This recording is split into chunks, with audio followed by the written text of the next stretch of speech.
Жалпы қабылдау комиссиясы қоса жатақхана мәселесі 100% дайын. Яғни айтқанда келетін жан-жақтан өңірден келетін бірінші курс талапкерлер, яғни өтініш беру арқылы, яғни Платонос жүйесі арқылы өтініш береді.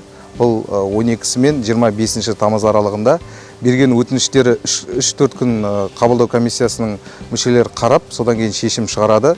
Шешім шыққаннан кейін 25 мен 30 тамыз аралығында келген студенттеріміз жатақханаға толық орналасады.